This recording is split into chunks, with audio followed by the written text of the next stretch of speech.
ക്രൂശിക്കപ്പെട്ട ക്രിസ്തുവിനെ പ്രസംഗിക്കുന്നു. ദൈവ തിരുനാമത്തിന് മഹത്വം ഉണ്ടാകട്ടെ. ഹാനോക്ക് ദൈവത്തോടുകൂടെ നടന്നു. നോഹ ദൈവത്തോടുകൂടെ നടന്നു. ദൈവത്തോടുകൂടെ നടന്ന അനുഭവം, ദൈവത്തോടുകൂടെ നടക്കുന്ന അനുഭവം എന്നതിനെക്കുറിച്ചാണ് നാം കഴിഞ്ഞ ചില അവസരങ്ങളിലായി ചിന്തിച്ചു വന്നത്. ഹാനോക്ക് ദൈവത്തോടുകൂടെ നടന്നു. നോഹ ദൈവത്തോടുകൂടെ നടന്നു. ഹാനോക്ക് പ്രവചിച്ചു, വരാനിരിക്കുന്ന കാര്യത്തെക്കുറിച്ച് പ്രവചിച്ചു. നോഹ പ്രവചിച്ചു, വരാൻ പോകുന്ന പ്രളയത്തെക്കുറിച്ച് പ്രവചിച്ചു. നോഹ വചനം പ്രസംഗിച്ചു. നീതി പ്രസംഗിയായ നോഹ എന്ന് നോഹയ്ക്ക് പേര് കിട്ടി. ദൈവം സാക്ഷിച്ചു, നീതി പ്രസംഗിയായ നോഹ. ദൈവത്തോട് നടന്നാൽ ദൈവത്തിൻ്റെ ശുശ്രൂഷ ചെയ്യും. ദൈവത്തോട് നടക്കുന്നവരാണ് ദൈവത്തിൻ്റെ ശുശ്രൂഷ ചെയ്യേണ്ടത്. ദൈവത്തോട് നടക്കുന്നവരാണ് പ്രവചിക്കേണ്ടത്. ദൈവത്തോട് നടക്കുന്നവരാണ് തിരുവചനം പ്രസംഗിക്കേണ്ടത്. ദൈവത്തോട് നടക്കുന്നവരാണ് ദൈവത്തിൻ്റെ വചനം ജനത്തിന് പറഞ്ഞു കൊടുക്കേണ്ടത്. ദൈവത്തോട് നടക്കുന്നവരാണ് വരാനിരിക്കുന്ന ന്യായവിധിയെക്കുറിച്ചുള്ള മുന്നറിയിപ്പുകൾ നൽകേണ്ടത്. ഹാനോക്ക് ദൈവത്തോടുകൂടെ നടന്നു. നോഹ ദൈവത്തോടുകൂടെ നടന്നു. എങ്ങനെയാണ് ദൈവത്തോട് നടക്കുക എന്നതിനെക്കുറിച്ച് വ്യക്തമായി പ്രതിപാദിക്കുന്ന ഒരു പുസ്തകം തന്നെ വേദപുസ്തകത്തിലുണ്ട് എന്ന് നാം ചിന്തിക്കുകയുണ്ടായി. അത് അപ്പോസ്തലനായ പൗലോസ് എഫെസ്യർക്ക് എഴുതിയ ലേഖനമാണ്. റോമൻ കാരാഗൃഹത്തിൽ കിടന്നുകൊണ്ട് പൗലോസ് ശ്ലീഹ എഫെസ്യർക്ക് ലേഖനം എഴുതി, എങ്ങനെ ദൈവത്തോട് നടക്കാം. കാരാഗൃഹത്തിൽ ബന്ധനത്തിൽ കിടക്കുമ്പോഴും ദൈവത്തോടുകൂടി ആയിരുന്നു. ദൈവത്തോടുകൂടെ നടക്കുകയായിരുന്നു. ആത്മാവ് ദൈവത്തോടുകൂടെ നടക്കുകയായിരുന്നു. ജയിലറയിലായിരുന്നു പൗലോസ് ശ്ലീഹ. റോമൻ കാരാഗൃഹത്തിൻ്റെ ഇരുമ്പഴിക്കുള്ളിലായിരുന്നു പൗലോസ് ശ്ലീഹ. പക്ഷേ ദൈവത്തോടുകൂടെ നടന്നു. ദൈവത്തോടുകൂടി ആയിരുന്നു. അന്നും ജനത്തിന് തിരുവചനം പറഞ്ഞു കൊടുത്തു. എഫേസോസിലെ വിശ്വാസികൾക്ക്, എഫേസോസിലെ വിശുദ്ധന്മാർക്ക് അപ്പോസ്തലനായ പൗലോസ് ദൈവവചനം പറഞ്ഞു കൊടുത്തു. എങ്ങനെ ദൈവത്തോട് നടക്കാം? നാം 4 കാര്യങ്ങളാണ് അന്ന് ചിന്തിക്കാൻ തുടങ്ങിയത്. ഒന്നാമത്തെ കാര്യം, വാക്ക് ഇൻ യൂണിറ്റി, ഐക്യത്തിൽ നടപ്പിൻ. ദൈവമക്കൾ തമ്മിലുള്ളതായ ഐക്യത്തിൽ നടക്കുന്നുവെങ്കിൽ ദൈവത്തോട് നടക്കുന്നു. ഐക്യത്തിൽ നടപ്പിൻ, walk in unity. 2, walk in purity, വിശുദ്ധിയിൽ നടപ്പിൻ. ദൈവത്തോട് നടക്കുന്നു എങ്കിൽ വിശുദ്ധിയിൽ നടക്കും, വിശുദ്ധരായിരിക്കും. ദൈവത്തോട് നടക്കുന്നവരെ വിശുദ്ധിയിൽ നടക്കുന്നവരാണ്. Walk in unity, walk in purity. 3, walk in harmony. സാമഞ്ജസ്യത്തിൽ നടക്കുക, സംയോജ്യതയിൽ നടക്കുക, മുഴുവനായി ചേർന്നിഴുകുന്ന ആന്തരിക സ്നേഹത്തിൻ്റെ അനുഭവത്തിൽ നടക്കുക, walk in harmony. 4, walk in victory, വിജയത്തിൽ നടക്കുക. ഇതിൽ ആദ്യത്തേത് 3 കഴിഞ്ഞ ചില അവസരങ്ങളിലായി നാം ചിന്തിക്കുകയുണ്ടായി. ഇന്ന് നാം ചിന്തിക്കാൻ പോകുന്നത് വാക്ക് ഇൻ വിക്ടറി, ജയത്തിൽ നടക്കുക, വിജയത്തിൽ നടക്കുക. ജയത്തിൽ നടക്കുക. ദൈവത്തോട് നടക്കുന്നവർ ജയത്തിൽ നടക്കും, ജയിക്കുന്നവരായിരിക്കും. ഈ വാക്കുകളെ കേൾക്കുന്ന നിങ്ങൾ അനേകം പേര് പല കാര്യങ്ങളിൽ തോറ്റവരായിരിക്കും. നിങ്ങളുടെ ജീവിതത്തിൽ പരാജയത്തിൻ്റെ കയ്പ് കുടിച്ചവരുണ്ട്. ഈ വാക്കുകളെ കേൾക്കുന്നവർ പല കാര്യങ്ങളിൽ പരാജയപ്പെട്ടവരാണ്. മാനസികമായ അസ്വസ്ഥത കൊണ്ട് പരാജയത്തിൻ്റെ കയ്പുറ്റ അനുഭവത്തിൽ വലയുകയും ജീവിതമാകെ നിരാശാഭരിതമായി പോവുകയും ചെയ്തവർ ഈ വാക്കുകളെ കേൾക്കുന്നുണ്ടാകും. പരീക്ഷകളിൽ തോറ്റവരുണ്ട്, ജോലിസ്ഥലത്ത് തോറ്റവരുണ്ട്, പ്രവർത്തന രംഗങ്ങളിൽ തോറ്റവരുണ്ട്, പണമിടപാടുകളിൽ തോറ്റവരുണ്ട്, തൊഴിലിൽ തോറ്റവരുണ്ട്, വിവാഹ ജീവിതത്തിൽ തോറ്റവരുണ്ട്, കുടുംബജീവിതത്തിൽ പരാജയപ്പെട്ടവരുണ്ട്, കുടുംബത്തിൽ ഐശ്വര്യം പുലർത്തുന്ന കാര്യത്തിൽ തോറ്റവരുണ്ട്, ഭാര്യാഭർത്തൃ ബന്ധത്തിൽ തോറ്റവരുണ്ട്, തോൽവി അടഞ്ഞവരനേകരുണ്ട്. ജീവിതത്തിൽ വരുന്ന നൈരാശ്യത്തിൻ്റെ വാസ്തവത്തിലുള്ള കാരണം തോൽവിയാണ്. തോൽവി ഉണ്ടെങ്കിൽ അവിടെ നിരാശയുണ്ടാകും. ജീവിതത്തിൽ മുന്നേറ്റം കിട്ടാത്തതുകൊണ്ട്, ഒരു കരയേറ്റം കിട്ടാത്തതുകൊണ്ട് മനസ്സ് നൊന്ത് വലയുന്നവരനേകരുണ്ട്. മുന്നേറാൻ സാധിക്കുന്നില്ല, ജയിച്ചു പോകാൻ സാധിക്കുന്നില്ല, ശ്രമിക്കുന്നുണ്ട്, പക്ഷേ പിന്നെയും പിന്നെയും പുറകോട്ടാണ്. 1 step forward but 2 steps backward. 2 ചുവട് പുറകോട്ട്. മുന്നോട്ട് ചുവട് വെച്ച് പോകാൻ ശ്രമിക്കുന്നുണ്ട്, ഇടയ്ക്ക് മുന്നോട്ട് പോകുന്നുമുണ്ട്, പക്ഷേ അതിലേറെ ഇരട്ടി പുറകോട്ട് പോവുകയാണ്. ജീവിതമാകെ പരാജയപ്പെട്ടവർ. എന്ത് വിരസമായിരിക്കും ആ ജീവിതം, എന്ത് മടുപ്പുള്ളതായിരിക്കും ആ ജീവിതം, എന്ത് നിരാശയുടെ അനുഭവമായിരിക്കും ആ ജീവിതം. ഇന്നത്തെ സമൂഹത്തിൻ്റെ ഒരു പ്രതിഭാസം തന്നെ ഫ്രസ്ട്രേഷൻ എന്നുള്ളതാണ്. എന്താണ് ഫ്രസ്ട്രേഷൻ? മോഹഭംഗം എന്ന് പറയും. യുവതലമുറ ഫ്രസ്ട്രേറ്റഡ് ജനറേഷനാണെന്ന് പറയും. എന്ന് പറഞ്ഞാൽ എന്താണ്? ഫ്രസ്ട്രേറ്റഡ് ജനറേഷൻ, ഫ്രസ്ട്രേഷൻ, ആകെ അസ്വസ്ഥത, ആകെ നിരാശ, ആഗ്രഹിച്ചത് നേടിയെടുക്കാൻ കഴിഞ്ഞില്ല, പ്രതീക്ഷിച്ചിടത്ത് എത്തിച്ചേരാൻ സാധിച്ചില്ല, പരിശ്രമിച്ചു, യത്നിച്ചു, കഷ്ടപ്പെട്ടു, പക്ഷേ ഒരു നല്ല ഫലപ്രാപ്തിയിലെത്താൻ കഴിഞ്ഞില്ല. മനസ്സ് നൊന്ത് വിങ്ങി കരഞ്ഞുകൊണ്ടിരിക്കുന്നവരുണ്ട്. പ്രിയപ്പെട്ടവരെ, നിങ്ങൾ യുവാക്കളെ കേട്ടുകൊണ്ടിരിക്കുമ്പോൾ നിങ്ങൾക്ക് ചിന്തിക്കാം, ഞാൻ ഏതെല്ലാം രംഗങ്ങളിലാണ് പരാജയപ്പെട്ടത്? അല്ല, ഞാൻ എവിടെയെങ്കിലും ജയിച്ചുവോ? എന്തെങ്കിലും കാര്യത്തിൽ ജയിച്ചുവോ? ഏതെങ്കിലും കാര്യത്തിൽ ജയിച്ചു എന്ന് എനിക്ക് അവകാശപ്പെടാൻ പറ്റുമോ? നാം വാസ്തവമായി നമ്മുടെ ജീവിതത്തെ ഒന്ന് തെളിഞ്ഞ കാഴ്ചപ്പാടിലൂടെ കാണാൻ കഴിഞ്ഞാൽ നാം മനസ്സിലാക്കും, നാം തോറ്റവരാണ്. ഒരല്പം പോലും ജയിക്കാൻ കഴിഞ്ഞില്ല. ജയിച്ചു എന്ന് തോന്നിയപ്പോൾ പോലും അതിൽ പരാജയത്തിൻ്റെ കരിനിഴൽ വീശിയിട്ടുണ്ടായിരുന്നു. ജയിച്ചു എന്ന് നാം നിരൂപിച്ചപ്പോൾ പോലും അതിന് പിന്നിൽ പരാജയം പതിയിരിക്കുന്നുണ്ടായിരുന്നു. ജയിച്ചു എന്ന് നാം ചിന്തിച്ചപ്പോൾ പോലും അഹങ്കാരത്തിൻ്റെ ഒരു ഗർവോ, അഹങ്കാരത്തിൻ്റെ ഒരു ഏറ്റവും ഹീനമായ ഒരു മനോഗതിയോ നമ്മുടെ ഹൃദയത്തിൽ പാകി കിടക്കുന്നുണ്ടായിരുന്നിരിക്കും. പ്രിയപ്പെട്ടവരെ, നാം പരാജയപ്പെട്ടവരാണ്. എന്നാൽ വേദപുസ്തകം പറയുന്നു, അപ്പോസ്തലനായ പൗലോസ് പറയുന്നു, വാക്ക് ഇൻ വിക്ടറി. ദൈവത്തോടുകൂടെ നടക്കാൻ നിങ്ങൾ തുടങ്ങിയാൽ നിങ്ങൾക്ക് ജയിക്കാം. ദൈവത്തോട് നടക്കാൻ നിങ്ങൾക്ക് സാധിക്കുമെങ്കിൽ നിങ്ങൾക്ക് ജയത്തിൽ നടക്കാം. You can walk in victory. നിങ്ങൾക്ക് ജയത്തിൽ നടക്കാൻ കഴിയും. ഒരിക്കലൊരു വലിയ സെയിൽസ് കോൺഫറൻസ് നടക്കുകയായിരുന്നു. വലിയൊരു കമ്പനിയുടെ സെയിൽസ് കോൺഫറൻസാണ്. ഏതാണ്ട് 2000-ഓളം മാർക്കറ്റിംഗ് സ്റ്റാഫ് ഉണ്ടായിരുന്നു. അവർ അതിൽ പലർക്കും ജയിച്ച് പോകാൻ പറ്റുന്നില്ല. അവർ പലരും തളരുന്നു, പ്രതീക്ഷിച്ച ടാർഗറ്റ് നേടുന്നില്ല. കമ്പനിയുടെ മാനേജിങ് ഡയറക്ടർ അദ്ദേഹം വന്ന് അവരുടെ മുമ്പിൽ ഒരു പ്രസംഗം ചെയ്തു. അദ്ദേഹം ചോദിച്ചു, നിങ്ങളോട് ഞാൻ ചോദിക്കട്ടെ, did Wright brothers quit? Wright സഹോദരന്മാർ തളർന്ന് വിട്ടുപോയോ? എന്താ എൻ്റെ ചോദ്യത്തിൻ്റെ അർത്ഥം നിങ്ങൾക്ക് മനസ്സിലായോ? വിമാനം കണ്ടുപിടിച്ചവരാണ് റൈറ്റ് സഹോദരന്മാർ. അവർ പരീക്ഷണത്തിൽ തോറ്റ് കുറേ തോൽവി അടഞ്ഞപ്പോൾ വയ്യ, ഇനി വേണ്ട എന്ന് വിചാരിച്ച് വിട്ടുപോയോ? Did Wright brothers quit? എല്ലാവരും പറഞ്ഞു no. Did Winston Churchill quit? ലോകമഹായുദ്ധത്തിൽ ചർച്ചിൽ തോൽവി അടയുന്നൊരു അവസരം വന്നു. ചർച്ചിൽ വിട്ടുപോയാന്ന് ചോദിക്കുന്നത്. Did Winston Churchill quit? No. Did Neil Armstrong quit? Neil Armstrong വിട്ടുപോയോ? നിരാശപ്പെട്ടു പോയോ ചന്ദ്രനിലേക്ക് പോകാൻ? ആദ്യമായിട്ട് ചന്ദ്രനിൽ കാലുകുത്തിയ ആളാണ് നീൽ ആംസ്ട്രോങ്. ചന്ദ്രനിലേക്ക് പോകാൻ ചാന്ദ്രവാഹനത്തിൽ പുറപ്പെടാൻ തയ്യാറായ ആംസ്ട്രോങ്. പല വൈതരണികളുണ്ടായിരുന്നു. വിട്ടുപോയോ? Neil Armstrong quit? നോ. 4ാമത്തെ ചോദ്യം, ഡിഡ് തോൺഡൈക്ക് ക്വിറ്റ്? ഒരു നിശബ്ദത. ഈ 12,000 പേര് സെയിൽസ് പേഴ്സണിൽ ഇരിക്കുന്നിടത്ത് ഒരു നിശബ്ദത. എല്ലാവരും മുഖത്തോട് നോക്കുക. ഒരാൾ എഴുന്നേറ്റു, ഹൂ ഈസ് ദിസ് തോൺഡൈക്ക്? ഈ തോൺഡൈക്ക് ആരാണ്? Nobody has ever head of him. ആരും ഈ തോൺഡൈക്കിനെ കുറിച്ച് കേട്ടിട്ടില്ലല്ലോ.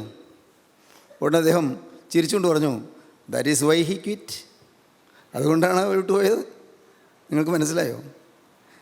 That's why he quit. അതുകൊണ്ടാണ് അദ്ദേഹം വിട്ടുപോയത്. എന്താണ് അതിൻ്റെ അർത്ഥം? എന്താണ്? തോണ്ടേക്ക് എന്ന് പറഞ്ഞ ഒരാൾ, അയാളെ അറിയപ്പെട്ടില്ല, അറിയപ്പെടാത്ത ഒരാളാണ്. അയാൾ വിട്ടുപോയി. വിട്ടുപോകാതിരുന്നെങ്കിൽ അറിയപ്പെട്ടേനെ. പ്രിയപ്പെട്ടവരെ, നാം മടിച്ചും തളർന്നും നിരാശപ്പെട്ടും പിന്മാറാതിരുന്നാൽ നാം പിടിച്ചു നിൽക്കുമെന്ന് മാത്രമല്ല, നാം ജയിക്കും, നാം അറിയപ്പെടും, നാം പ്രസിദ്ധരായിത്തീരും. ആർക്കും തടുക്കാൻ വയ്യാതാകും. മുന്നോട്ട് അത്യുത്സാഹത്തോടെ ഊർജ്ജസ്വലതയോടെ നമുക്ക് നീങ്ങാൻ സാധിക്കുമെങ്കിൽ നമുക്ക് ജയിക്കാം.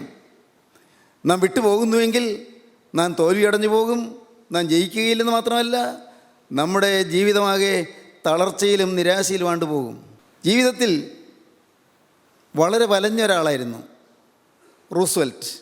കൊച്ചുകുട്ടിയായിരുന്ന കാലത്ത് സോ ഷൈ എന്ന് വെച്ചാൽ നാണം കുണുങ്ങിയായിരുന്നു. ആരുടെ മുമ്പിൽ വരാൻ മടി, ആരോട് സംസാരിക്കാൻ മടി, ആരെങ്കിലും കൂടുന്നിടത്ത് ഒന്ന് എഴുന്നേറ്റ് നിൽക്കാൻ മടി, നാണം കുണുങ്ങിയായിരുന്നു, ഷൈ ആയിരുന്നു, വളരെ ഭീരുവായിരുന്നു, ഭയങ്കര പേടി. ആരെങ്കിലും കൂടുന്നിടത്തു നിന്ന് ഒന്നും മിണ്ടാൻ പറ്റില്ലെന്ന് മാത്രമല്ല, ധൈര്യമായിട്ടൊരു വാക്ക് മിണ്ടാൻ പോലും കഴിവില്ലാത്ത ആളായിരുന്നു. അതുമാത്രമല്ല, അദ്ദേഹത്തിന് ചെറുപ്പത്തിൽ തന്നെ പോളിയോ ബാധിച്ചു. പോളിയോ വന്നു. അതുകൊണ്ട് പോളിയോ രോഗം വന്നതുകൊണ്ട് ശരീരം നല്ല ആരോഗ്യമുള്ളതായിരുന്നില്ല, നല്ല ഓജസ്സുള്ളതായിരുന്നില്ല.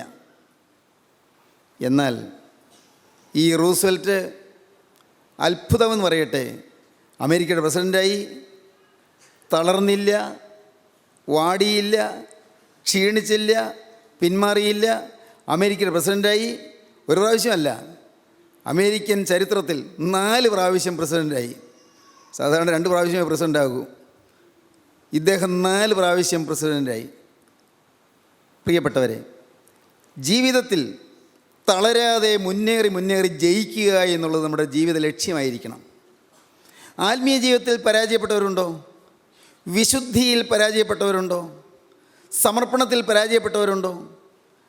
സമർപ്പണം എടുത്തു, പക്ഷേ ആ സമർപ്പണം പാലിക്കാൻ ഇതുവരെ കഴിഞ്ഞില്ല. ദൈവത്തോട് ചില വാക്കുകൾ പറഞ്ഞു, പക്ഷേ ആ വാക്കുകൾ ദൈവസന്നിധിയിൽ പറഞ്ഞ ഉടമ്പടികൾ പാലിക്കാൻ ഇതുവരെ കഴിഞ്ഞില്ല. ദൈവസന്നിധിയിലെടുത്തായ തീരുമാനങ്ങൾ പാലിക്കാൻ കഴിഞ്ഞില്ല. ഞാൻ കോപിക്കുകയില്ല എന്ന് തീരുമാനിച്ചു, പക്ഷേ പിന്നെയും കോപിച്ചു പോയി.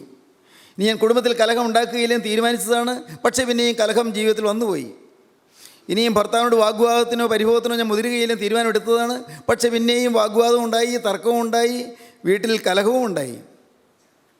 ഇനി മാതാപിതാക്കളെ അനുസരിക്കുമെന്ന് വ്യക്തമായി തീരുമാനമെടുത്തതാണ്, പക്ഷേ പിന്നെയും അനുസരണക്കേട് വന്നുപോയി.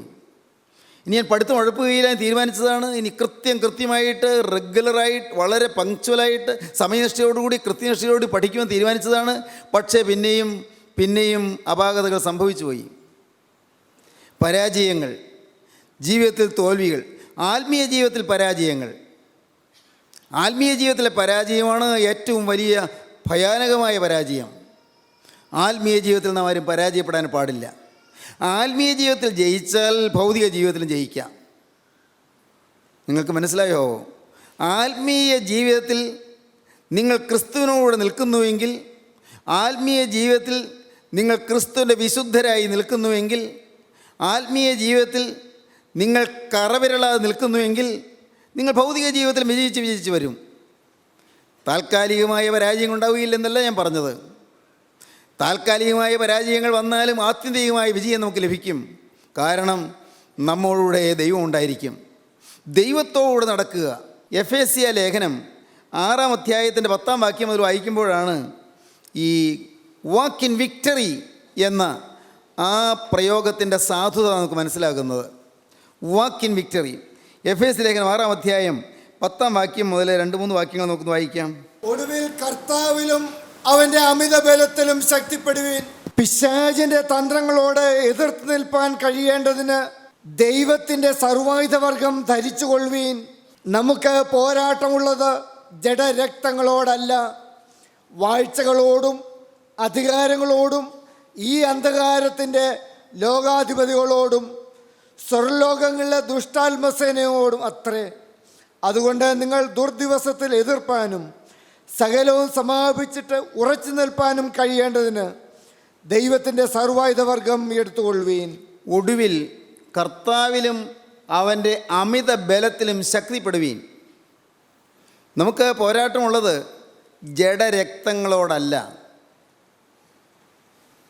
വാഴ്ചകളോടും അധികാരങ്ങളോടും ഈ അന്ധകാരത്തിൻ്റെ ലോക അധിപതികളോടും സ്വർലോകങ്ങളിലെ ദുഷ്ടാത്മസേനയോടും അത്രേ. അതുകൊണ്ട് നിങ്ങൾ ദുർദിവസത്തിൽ എതിർപ്പാനും സകലവും സമാപിച്ചിട്ട് ഉറച്ചു നിൽപ്പാനും കഴിയേണ്ടതിന് ദൈവത്തിൻ്റെ സർവായുധവർഗം എടുത്തുകൊള്ളുവീൻ. നമുക്ക് പോരാട്ടമുള്ളത് മനുഷ്യരോടല്ല, ജഡരക്തങ്ങളോടല്ല. നമ്മുടെ ധാരണ ആർക്കെങ്കിലും നമ്മുടെ ശത്രുത്വമുണ്ട്, അവരോട് നമുക്ക് എന്നും വൈരുദ്ധ്യമാണ്. ചിലർ നമ്മളെ എതിർക്കുന്നു, ചിലർ നമ്മളെ അപകടപ്പെടുത്താൻ നോക്കുന്നു, ചിലർ നമുക്ക് ദോഷം വരുത്താൻ നോക്കുന്നു, ചിലർ നമ്മളെ ഉപദ്രവിക്കുന്നു. മനുഷ്യരെയാണ് നാം കാണുന്നത്. പ്രിയപ്പെട്ടവരെ, ഒരു വലിയ സത്യം നിങ്ങൾ മനസ്സിലാക്കൂ. ജഡരക്തങ്ങളോടല്ല നമ്മുടെ പോരാട്ടം, മനുഷ്യരോടല്ല നമ്മുടെ യുദ്ധം. നാം ജയിക്കേണ്ടത് മനുഷ്യരോടല്ല. ഓരോ മനുഷ്യൻ്റെയും പിന്നിൽ ഒരു ഭീകരശക്തി നിൽക്കുന്നുണ്ട്. വാഴ്ചകളും അധികാരങ്ങളും ഓരോ മനുഷ്യൻ്റെയും പിന്നിൽ നിന്ന് പ്രവർത്തിക്കുന്നുണ്ട്. പ്രിൻസിപ്പാലിറ്റീസ് ആൻഡ് പവേഴ്സ്, വാഴ്ചകളും അധികാരങ്ങളും. ഏതാണ് ഈ വാഴ്ചകൾ? അന്ധകാര ലോകത്തിൻ്റെ അധിപതികളുടെ വാഴ്ചകളാണ്. അന്ധകാര ലോകത്തിൻ്റെ അധിപതി സാത്താനാണ്. ഈ ഇരുളിൻ്റെ അവകാശി പൈശാചികനാണ്. ആധ്യാത്മികമായ ഇരുളിൻ്റെ അവകാശിയായ പൈശാചികൻ്റെ സർവ്വ സൈന്യങ്ങൾ നമുക്കെതിരെ അണിനിരക്കുകയാണ്. ഓരോ സമയത്തും നമ്മെ വീഴിക്കുവാനും, നമ്മെ അപകടപ്പെടുത്തുവാനും, നമ്മുടെ ഭാവി നശിപ്പിക്കുവാനും, നിത്യ നരക ഭീകര തീയിലേക്ക് നമ്മെ തള്ളിയിടുവാനും പൈശാചികൻ യത്നിച്ചുകൊണ്ടിരിക്കുകയാണ്.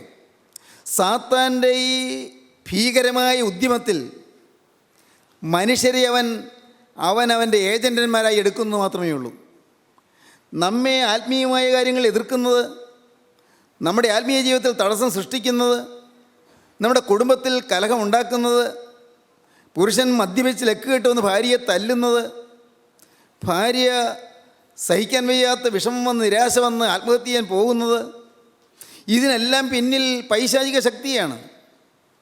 ദുഷ്ടപിശാച് അവൻ്റെ സർവ്വ സൈന്യങ്ങളെയും അണിനിരത്തിക്കൊണ്ട് പാവപ്പെട്ട മനുഷ്യനെ ഞെരിക്കുകയും വലയ്ക്കുകയും അവനെ തൻ്റെ കയ്യിൽ കളിപ്പന്തായിട്ട് തട്ടുകയും ചെയ്തുകൊണ്ടിരിക്കുകയാണ്. അനേകം മനുഷ്യരിന്ന് സാത്താൻ്റെ ഉപദ്രവത്തെ മറ്റ് മനുഷ്യരിൽ നിന്ന് നേരിട്ടുകൊണ്ടിരിക്കുകയാണ്. നിങ്ങൾക്കറിയാമായിരിക്കും, നിങ്ങൾക്ക് മനസ്സിലാകാവുന്ന കാര്യം ചെറിയൊരു ഉദാഹരണം പറയാം. സ്കൂളിൽ കൊച്ചുകുട്ടികൾ പോവുകയാണ്. സ്കൂളിൽ ഇപ്പോഴൊക്കെ പിന്നെ സ്കൂൾ ബസ്സിലാണ് പോകുന്നത്. പണ്ടത്തെ കാര്യം ഞാൻ പറയാം. ഞാനൊക്കെ പണ്ട് പഠിച്ച കാലത്ത് സ്കൂളിൽ നടന്നാണ് പോകുന്നത്. നടന്നു പോകുമ്പോൾ ഇന്നത്തേതുപോലെ പഠിക്കാൻ പറ്റും വലിയ ഉത്സാഹമുള്ള കാലമല്ലോ. ഇന്നിപ്പോൾ ഓരോ ക്ലാസ്സിലും വളരെ ശ്രദ്ധയോടെ പഠിക്കണം, അങ്ങനെ കുറച്ചുകൂടി നിഷ്ഠയുണ്ടല്ലോ. അന്ന് പഠിക്കും, ശരിയാണ്, പക്ഷേ അത്ര തന്നെ വലിയ ഗൗരവബോധമില്ല. കുട്ടികൾ കൂട്ടുകൂടി വർത്തമാനം പറഞ്ഞ് പോവുകയാണ്. അപ്പോഴൊരു നായ ഇങ്ങനെ വഴിയെ പോകുന്നു. ഉടനെ ഒരു കുട്ടി ഒരു കല്ലെടുത്ത് ആ നായ എറിഞ്ഞു. കല്ല് നായയുടെ ദേഹത്ത് കൊണ്ടപ്പോൾ നല്ലപോലെ നൊന്തു. നായ ആ കല്ലെടുത്ത് കടിക്കുന്നു, കല്ലിനെ ചാടി കടിക്കുന്നു. കല്ലെന്ത് ചെയ്തു? ഈ കുട്ടി എറിഞ്ഞത് കൊണ്ടല്ലേ കല്ല് ചെന്നത്. പക്ഷേ എറിഞ്ഞ കുട്ടിയല്ല നായി കാണുന്നത്. നായി കാണുന്നത് ആ കല്ലിനെയാണ്. കല്ലിനോടാണ് നായയുടെ പരാക്രമം. കല്ലിനെ കയറി കടിക്കുന്നു. ഇതൊരു വെറും ലളിതമായ ഉദാഹരണമാണ്. നമ്മുടെ നേരെ എറിഞ്ഞു വരുന്നത് ചില കല്ലുകൾ, അത് ഒരുത്തിന് എറിഞ്ഞത് കൊണ്ടാണ് വരുന്നത്. ചില മനുഷ്യരാണ് നമ്മെ ഉപദ്രവിക്കുന്നത്, ചില മനുഷ്യരാണ് നമ്മെ കളിയാക്കുന്നത്, ചില മനുഷ്യരാണ് ദൈവവേലയെ തകർക്കാൻ നോക്കുന്നത്, ചില മനുഷ്യരാണ് ദൈവവേലയിലേക്ക് ആരും പോകല്ലേ എന്ന് പറയുന്നത്, ചില മനുഷ്യരാണ് ദൈവത്തിൻ്റെ വചനം കേൾക്കാൻ പോകല്ലേ എന്ന് പറയുന്നത്, ചില മനുഷ്യരാണ് ദൈവവേലയെ തടുക്കുന്നത്, ചില മനുഷ്യരാണ് ദൈവവേലയെ ധിക്കരിക്കുന്നത്. പക്ഷേ അവരെ ആയുധമാക്കുന്നൊരു പിശാചുണ്ട്. അവരെ തൻ്റെ കൈപ്പിടിയിൽ ഒതുക്കിക്കൊണ്ട് അവരെ കൊണ്ട് പ്രവർത്തിപ്പിക്കുകയും സംസാരിപ്പിക്കുകയും ചെയ്യുന്നൊരു പിശാചുണ്ട്. അതാണ് വാഴ്ചകളും അധികാരങ്ങളും. നമുക്ക് പോരാട്ടമുള്ളത് ജഡരക്തങ്ങളോടല്ല, വാഴ്ചകളോടും അധികാരങ്ങളോടും അന്ധകാര ലോകത്തിൻ്റെ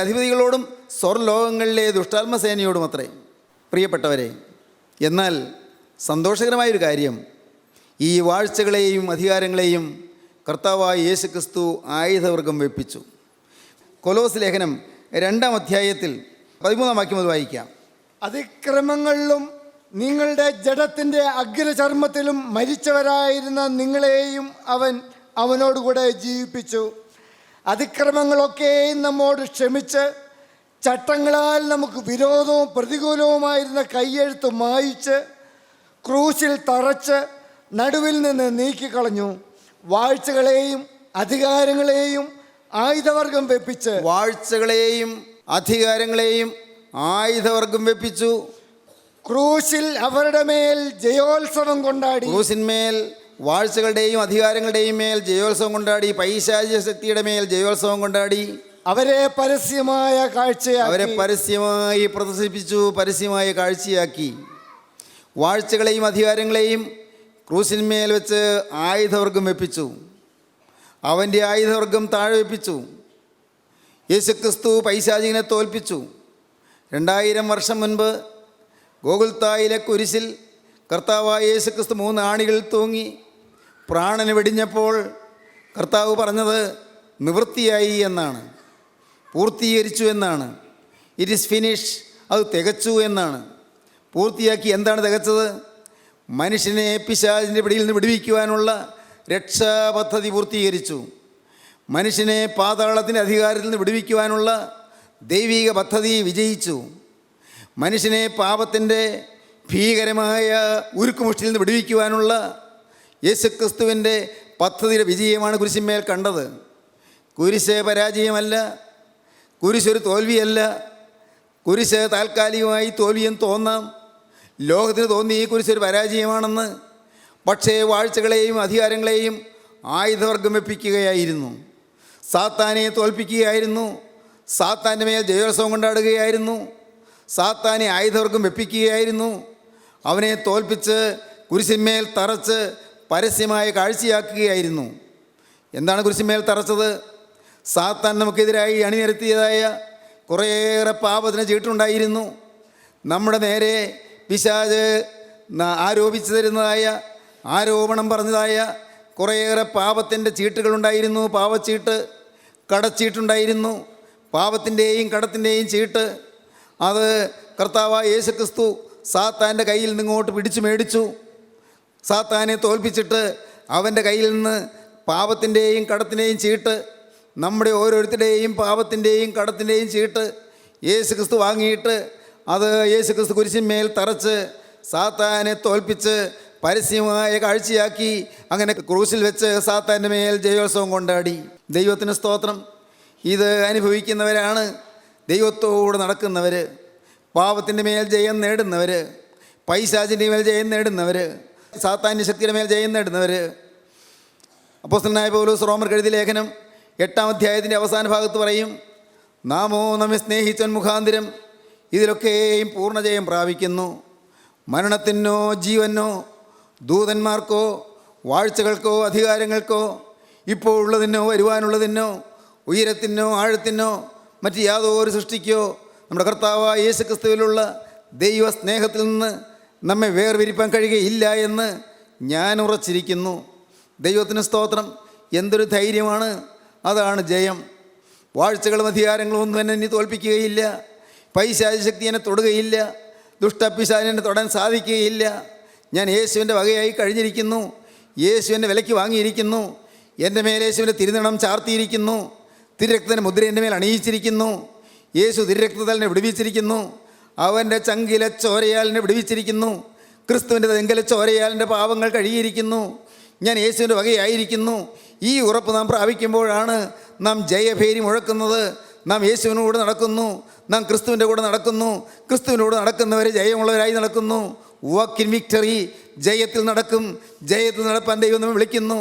പ്രിയപ്പെട്ടവരെ, നാളുകളായി വിവിധ രംഗങ്ങളിൽ പരാജയപ്പെട്ടവർ, കുടുംബജീവിതത്തിൽ പരാജയപ്പെട്ടവർ, ഭാര്യാഭർത്തൃ ബന്ധത്തിൽ പരാജയപ്പെട്ടവർ, കുടുംബ സ്നേഹത്തിൽ പരാജയപ്പെട്ടവർ, സ്നേഹോഷ്മളമായ ജീവിതത്തിൻ്റെ കാര്യത്തിൽ പരാജയപ്പെട്ടവർ, അങ്ങനെ പരാജയം അടഞ്ഞവർ, ബിസിനസ്സിൽ പരാജയപ്പെട്ടവർ, എല്ലാ രംഗങ്ങളിലും പരാജയപ്പെട്ടവർ, തൊഴിൽ മേഖലകളിൽ പരാജയപ്പെട്ടവർ, പരീക്ഷകളിൽ പരാജയപ്പെട്ടവർ, വിദ്യാഭ്യാസത്തിൽ പരാജയപ്പെട്ടവർ, ഇങ്ങനെ വിവിധ രംഗങ്ങളിൽ പരാജയപ്പെട്ടവർ, ഇന്ന് ഈ വാക്കുകളെ കേൾക്കുമ്പോൾ നിങ്ങൾ ക്രൂസിലേക്ക് നോക്കുവീൻ, അവിടെ ജയമുണ്ട്. നിങ്ങൾ ക്രൂസിനെ ഏറ്റുവാങ്ങുവീൻ, അവിടെ ജയമുണ്ട്. ക്രൂശിക്കപ്പെട്ട ക്രിസ്തുവിനെ നിങ്ങളുടെ ഹൃദയത്തിലേക്ക് സ്വീകരിപ്പീൻ, അവിടെ ജയമുണ്ട്. യേശുവിനോട് നിങ്ങൾക്ക് നടക്കാം. യേശുവിൽ കൂടി നിങ്ങൾക്ക് ഒരു ജീവിത വിജയം നേടാം. യേശുവിൽ കൂടി നിങ്ങൾക്ക് കോൺഖർ ചെയ്യാം പൈശാചികനെ. നിങ്ങൾക്ക് സാത്താനെ ജയിച്ചടക്കാം. നിങ്ങൾക്ക് ജീവിത വിജയം നേടാം. നിങ്ങൾ സമൂഹത്തിനും ലോകത്തിനും ഒരു അത്ഭുത വിഷയമായി തീരും. ലോകം നിങ്ങളെ കണ്ട് അതിശയിക്കും. തലമുറകൾ നിങ്ങളെ കണ്ട് അവർ ആശ്വാസം പ്രാപിക്കുക മാത്രമല്ല, അവർ ആവേശം അനുഭവിക്കും. അനേകം തലമുറകളെ ആവേശം കൊള്ളിക്കുന്ന ആത്മീയ അനുഭവങ്ങൾ നിങ്ങൾ നേടും. നിങ്ങൾ മൂലം തലമുറകൾ അനുഗ്രഹിക്കപ്പെടും. നിങ്ങൾ മൂലം നിങ്ങളുടെ മക്കളും മക്കൾ അനുഗ്രഹിക്കപ്പെടും. നിങ്ങൾ മൂലം അനേകൻ അനുഗ്രഹിക്കപ്പെടും. അങ്ങനെ ജീവിതത്തിൻ്റെ സൗഭാഗ്യത്തിലേക്ക് ക്രിസ്തു നമ്മെ ക്ഷണിക്കുകയാണ്. വരുവീൻ പ്രിയപ്പെട്ടവരെ, വരുവീൻ. ക്രിസ്തുവിൻ്റെ സ്നേഹത്തെ സ്വീകരിപ്പീൻ. ക്രിസ്തുവിനായി വേർതിരിപ്പീൻ. ക്രിസ്തുവിനോട് വാക്ക് പറയുവീൻ. യേശുവേ, ഇതുവരെയും പരാജയപ്പെട്ട എൻ്റെ ജീവിതം ഞാനിതാ കുരിശിൻ ചുവട്ടിൽ അടിയറ വയ്ക്കുന്നു.